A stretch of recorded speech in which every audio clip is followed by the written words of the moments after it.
판결 나올 수가 있습니다. 하지만 의무행소송이라고 하게 되면 아직 우리 현행행정소송법에는 인정이 되고 있지 못하기 때문에 각하될 것이다. 산업재해보상보험제도부터 10개 주제 중에서 첫 번째 주제 들어가 보도록 하겠습니다.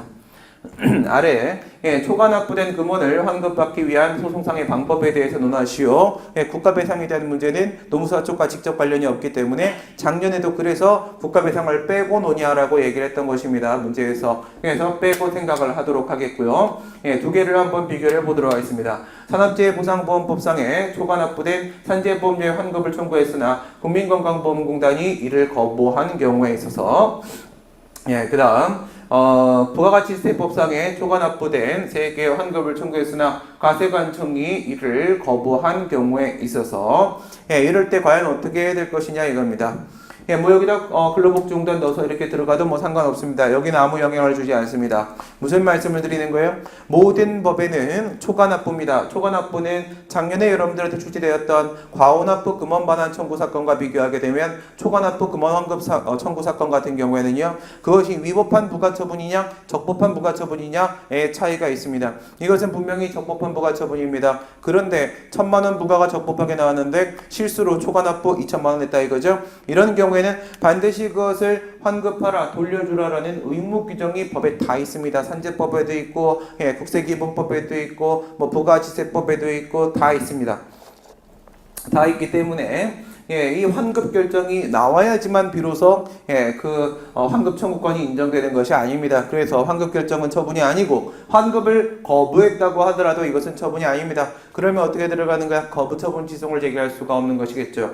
여기서 떠올려야 될 게 바로 뭐냐면 밑에 있는 부가가치세입니다. 이게 지금 전압 판례로 판례 변경이 됐었고요. 뭐라고 했느냐? 종전 같은 경우에는 그러면 거부 처분 지송을 제기할 수가 없기 때문에 부당이득 반환 청구송을 통해서 돌려받아야 된다. 이렇게 이야기를 해왔었습니다. 그런데 유독 부가가치세 같은 경우에는 이것은 부당이득 반환 청구의 법리가 적용될 문제가 아니다. 단순한 재산적 조절의 문제가 아닌 것이다. 조세 정책적 측면에 있어서 공법상의 의무를 부과하고 있는 것이다. 라고 말을 하면서 부당이득 반환 청구를 털어버렸습니다. 털고 나서 행정소송법 3조 2호에 당사송의 방식으로 하라고 했죠. 이 비교 문제는 왜 나온 겁니까? 이 판례는 오직 부가가치세만 판례를 변경했던 것입니다. 그렇다면 위에 같은 경우에는요, 종전 방식 그대로 가는 것이고요. 얘는 부당이득 반환 청구, 얘는 부당이득 반환 청구 아니다. 이렇게 들어가는 거겠죠.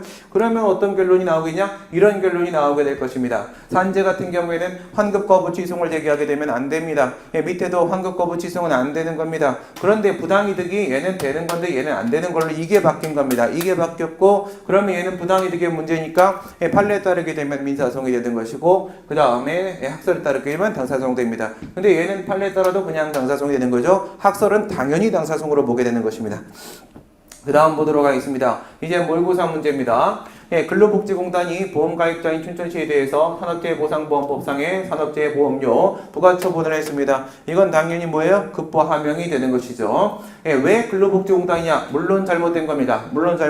맥락을 보시게 되면은 예전에 보험료징수법이 개정되기 전 상태와 개정된 후 상태를 지금 비교를 하고 있는 겁니다. 물론 이럴 때는 단서가 나오게 될 겁니다. 참조조문을 지금 제가 지금 생략을 한 상태가 되는 것이고요. 옛날처럼 근로복지공단이 이제 부과를 했어요. 이렇게 되면 하명 처분이 되는 것이겠죠.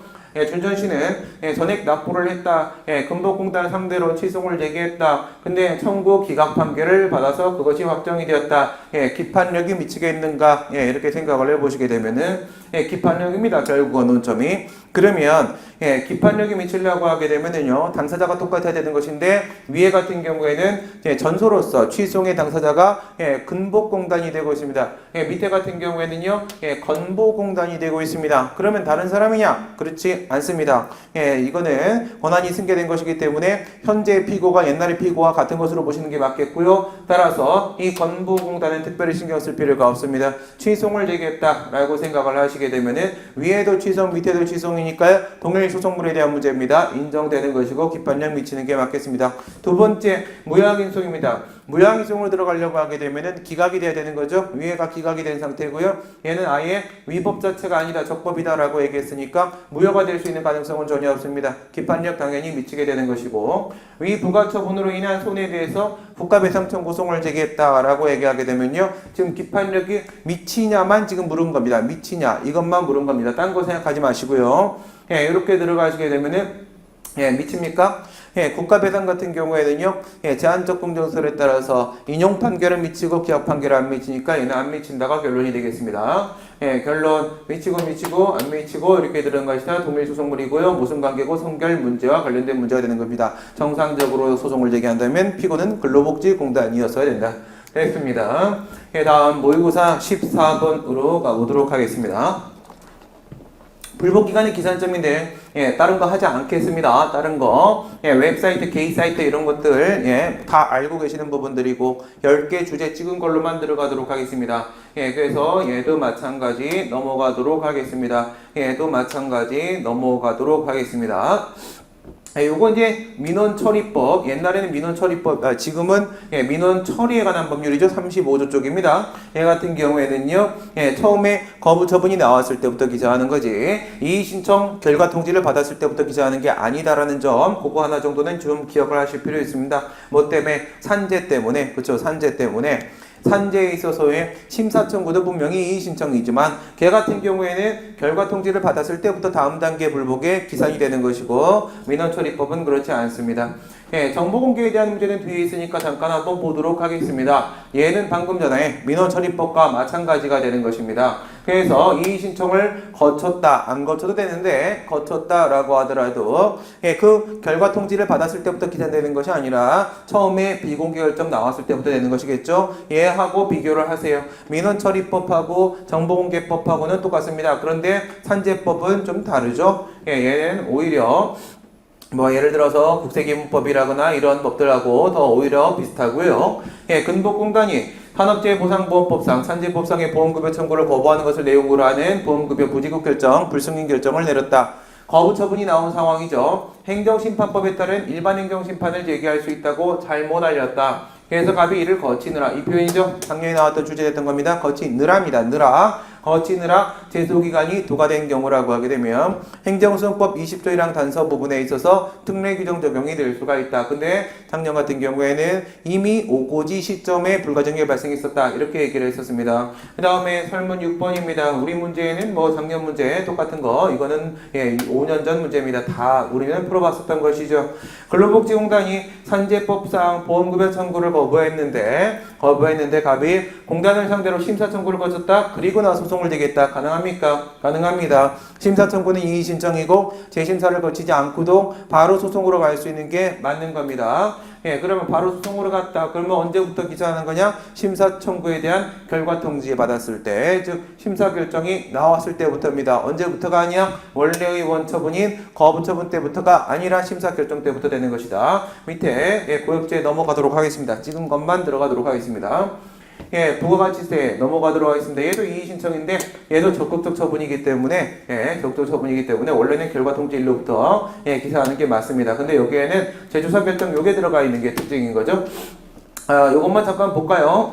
보시게 되면 양천 세무서장이 전부 다 판례들입니다. 지금 이게 부가가치세 부가처분을 했는데 이 부가가치세는 아까 그거하고는 다른 겁니다. 초과납부 금원환급 청구 사건에 대한 문제가 아닙니다. 갑이 이해불복해서 이의신청을 했습니다. 국세기본법에도 이의신청 절차 있습니다. 처분청에 제기하는 불복 절차.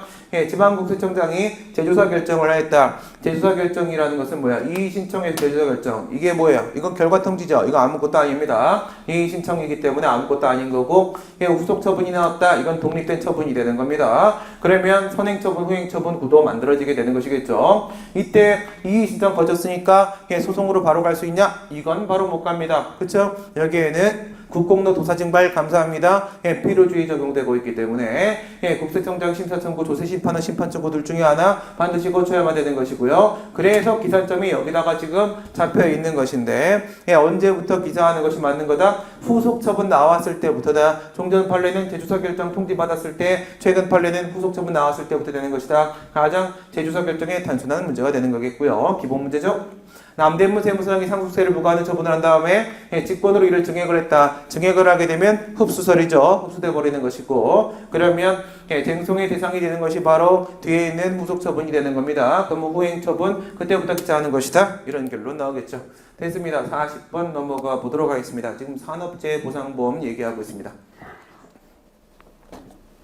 A회사 입사에 단순 노무자로 근무하고 있었던 갑은 2002년도 10월 7일 날 신축공사 현장에서 배관 작업을 하기 위하여 파이프를 운반하던 중에 2층에서 떨어진 강목 얼굴 부분 가격, 안면부 열상, 상병, 갑은 금복공단, 요양승인 받아 치료, 5월 19일 치료 종결, 얼굴에 뚜렷이 5cm 흉터 남음, 그래서 금복공단에 장애급여를 청구를 하였다.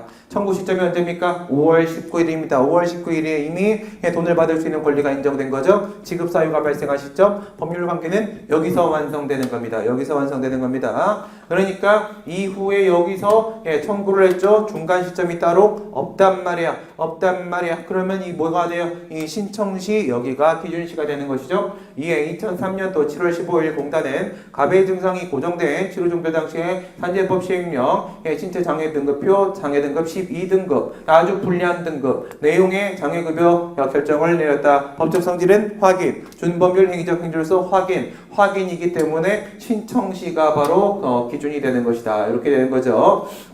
이게 처분시, 신청시 어디다 신청시 되는 것이고, 갑은 우선 판정된 12등급에 따른 돈을 달라고 해서 우선 받았는데 올라간다. 갑은 장애 등급이 너무 낮다고 주장을 하고 있다. 2003년도 7월 20일 공단에 심사 청구를 했다. 산재법에 보게 된 103조 심사 청구 있겠죠? 이 신청 절차가 되는 겁니다. 90일이죠. 2003년도 8월 20일에 그에 대한 결정 통지, 이 신청에 대한 결과 통지를 받았다. 그러면 기사 내보도록 하겠습니다. 기준시가 여기라고 했지, 신청시라고 했지.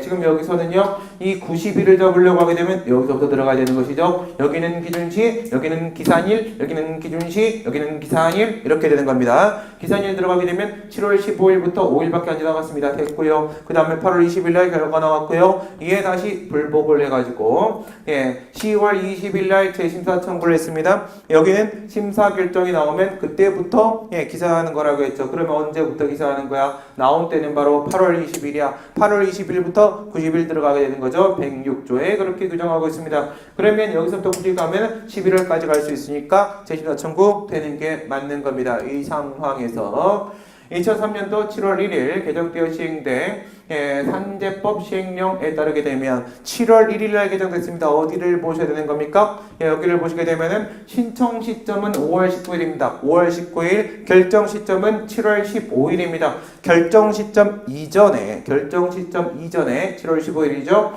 개정 법령이 시행되어야지만 적용이 예외적으로 될 수 있는 케이스였었습니다. 외모에 뚜렷한 흉터가 남은 경우에 7등급에 해당하는 것이다. 법이 개정됐습니다. 재심사위원회는 어떤 제기를 해야 될 것인가? 인용 제기를 해주는 것이 맞겠죠. 돈을 더 달라고 했는데 7등급을 적용하는 게 맞는 거야? 아니면은 12등급을 적용하는 게 맞는 거야? 7등급을 적용하는 게 맞는 거다. 이유는 뭡니까? 정책적 고려에 따라서 법령을 개정한 것이 아니라 위헌 소지가 있어가지고 반성적 고려에 따라서 개정을 하는 경우에는 원래는 언제가 기준이 되는 것이다. 신청시가 기준이 되는 것이다 라고 얘기했는데, 이런 경우에는 예외적으로 처분시가 기준이 될 수 있으니까 처분시의 법령 7월 15일 쪽이죠. 앞에 한번 다시 확인해 보세요. 5월 19일에 7월 15일입니다. 중간에 개정됐습니다. 중간에 개정됐으니까 이 처분시의 법령은 신법, 그리고 이 지금 5월 19일 신청시의 법령 국법, 이렇게 되는 겁니다. 신법 예외적으로 처분시 적용될 수가 있다. 인용하는 게 맞겠고, 개정 시행령을 적용해서 장애 등급 판정을 해야 되는 게 맞고요. 그렇다고 했을 때 추가된 장애급여에 대한 갑의 지급 신청을 만약에 공단이 거부했다라고 한다면 갑이 강구할 수 있는 소송수단은 무엇인가? 바로 이건 뭡니까? 준법률 행위적 행위서 확인이라는 겁니다. 확인이라는 것은, 준법률 행위적 행위적이라는 것은 행정청이 결정한 대로 지급하겠다라는 것이 아니라 법령에 결정된 대로 지급하겠다라는 것이고, 신법이 적용되는 것이라고 했으니까 이 경우에 있어서는요, 내가 미지급된 부분에 대한 추가 지급 신청을 했는데 그에 대해서 거부를 한다라고 하더라도 그 거부는 처분이 아닌 겁니다. 그래서 이럴 땐 당사소송을 제기해서 받아야 되는 것이지, 항고소송을 통해 통해서 받는 방법이 아니다. 이런 문제가 되겠죠. 예, 모의고사 63번에 있었던 산재 문제가 되는 것입니다. 예, 답은 우리 운영하는 건설회사에 입사하여 근무하는 근로자다. 가스관 매설공사 현장, 회사 소속 직원, 굴삭기, 연결고리 풀리고 H빔 떨어져 하태부 상해. 그 값은 우리 가입한 가해 차량 보험사로부터 영업용 자동차 보험 책임보험 한도액의 상해보험금 1,500만원과 장해보험금 1,000만원을 전체적으로 2,500만원 지급을 받았습니다. 근로복지공단으로부터 요양급여 500만원 및 휴업급여 1,500만원을 지급을 받았습니다. 가해 차량 소유자인 을을 상대로 손해배상 청구 소송을 회사 쪽이죠. 소송을 제기해서 3,500만원을 받았습니다. 근로복지공단 상대로 장해급여 청구해서 600만원의 장해급여를 지급받았습니다. 2006년도 2월 20일입니다. 2006년도 2월 20일 근복공단이 갑이 위 보험사로부터 받았던 돈이 있죠. 장해보험금 지급받은 사실을 알지 못한 상태에서 휴업급여와 장해급여를 지급했다. 그렇기 때문에 갑에 대해서 휴업급여, 장해급여 명목으로 공단이 지급했던 2,100만원 중에서 가해 차량보험사가 지급했던 장해보험금 1,000만원 부분은 이중보상 중복된 것이다. 따라서 부당이득이니까 보험급여 징수결정 얘기하는 것이죠. 갑은 이에 대해서 권익의 민원을 제기해서 가해 차량보험사가 지급한 장해보험금과 근로복지공단이 지급한 휴업급여, 장해급여가 중복되는 건 아무것도 없다. 따라서 징수결정은 다 틀렸다. 이런 결정을 받아왔단 말입니다. 그러면 이 문제 우리가 풀어봐야 되겠느냐? 그렇지 않습니다. 이 문제 안 풀어봐도 되겠지요? 그렇죠. 안 풀어봐야 됩니다. 이거는 재작년 문제였었고요. 작년에 출제됐습니다. 제가 정확하게 다 맞췄죠. 그대로 출제됐던 거기 때문에 넘어가도록 하겠습니다. 그 다음에 근로복지공단의 산재보험급여 불승인 결정에 대한 불복 절차에 대해 설명하시오. 이건 단순한 문제죠. 뭐 얘기하는 거예요? 심사청구와 재심사청구가 과연 필요적인 전치 절차, 전심 절차가 맞느냐 아니냐라는 문제가 되는 겁니다. 둘의 관계 비교하시게 되면 이 신청으로서의 심사청구하고 행정심판으로서의 재심사청구의 관계는 필요주의가 되는 것이고, 그 다음에 행정심판으로서의 재심사청구하고 행정소송의 관계는 임의주의가 되는 것이다. 경우의 수 4개 비교해 주시는 그런 문제였었습니다. 모의고사 90번으로 가도록 하겠습니다. 아래 물음에 응답하시오. 삼성전자 온양반도체 생산라인에 근무하다 벤젠 등 발암물질 노출되어 올해 문제네요. 급성 불쑥성 백혈병에 걸려 숨진 삼성 쪽 얘기하는 거죠. 산재법상 근복공단에 유족급여, 장해급여를 달라고 지급 청구를 했습니다. 처분 신청이죠. 소급권자는 보험급여 관련한 공단 결정에 대해 불복이 있을 때에는 심사청구, 재심사청구, 이건 뭐야? 산재법 쪽입니다. 산재법 쪽 되는 거고, 행정소송은 행정소송법 쪽 되는 것입니다. 공단은 기금관리형 준정부의 돈관리하죠. 재단법인이 되는 것이고요. 아래에 행정심판 청구는 적법한 것인가? 간략하게 결론만 보자. 무슨 얘기하려고 하는 거예요? 전치주 얘기하려고 하는 거죠. 갑이 청구를 하고 나서 며칠이 지났냐? 120일이 지났다. 경과하도록 아무런 결정을 내리고 있지 않다. 공단을 상대로 해서 재심사위원회 바로 재심사 청구를 할 수가 있겠는가? 바로라고 했습니다. 바로. 바로라고 했는데 뭘 거쳐야 되냐? 심사 청구를 먼저 거치고 나서 재심사를 들어가야 되는 거니까 각하될 수밖에 없습니다. 갑이 이 사건 보험급여 청구에 대해서 거부, 불승인 결정 통지를 받고 나서 20일이 지나갔고 공단에 심사 청구를 제기했습니다. 계속 나오고 있는 얘기죠. 어떻게 됩니까? 결과 통지 받고 나서 90일이죠. 90일 106조 이렇게 들어가는 건데 20일이니까 문제가 없겠죠.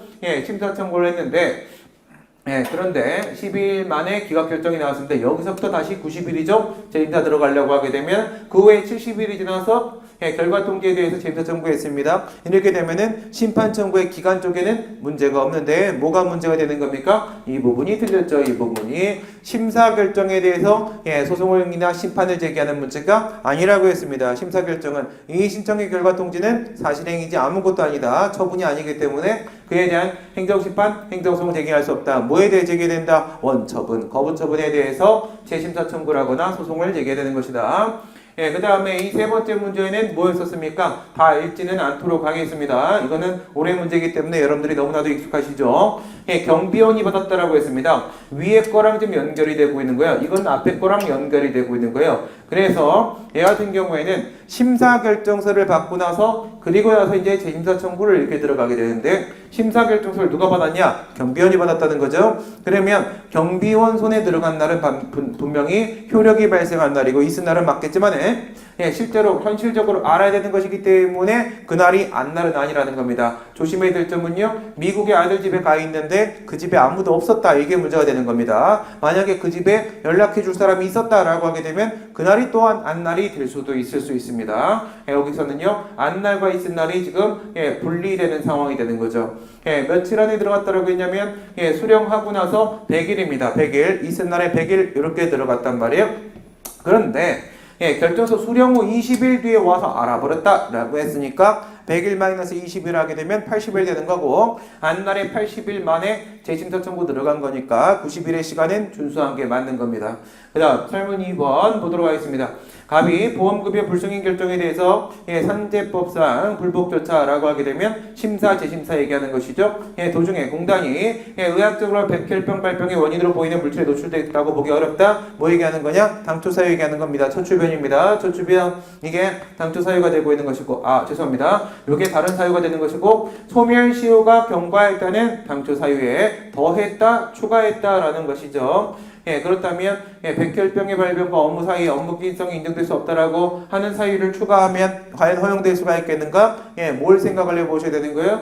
구제 절차입니다. 구제 절차, 심사 절차와 재심사 절차 두 개를 비교하는 거죠. 판례 부분이었습니다. 행정심판이 재심사 쪽에는 처분권주의가 적용되기 때문에 기사동이 필요한 것이 맞겠고 내부적 시정 절차에 불과한 심사 청구 절차에 있어서는요 거기에는 처분권주의가 적용되지 않는다는 겁니다. 따라 기사동이 필요 없다라는 거죠. 그러면 심사 청구 쪽에서는요 처추변이 허용될 수가 있는 거고 그 다음 재심사 청구 쪽에서는요 이와 같은 처추변은 허용될 수가 없다. 이게 결론이 되겠습니다. 단서해 보시게 되니까 당초 사유에 소멸시효 완성이라는 주장은 틀렸다라고 얘기했습니다. 그러면 거부처분은 위법이 될 건데 교환이 아니라 추가를 하는 경우도 있을 수 있다. 그 다음 재심사 청구에서 불승인 결정을 취소하는 재결이 나왔습니다.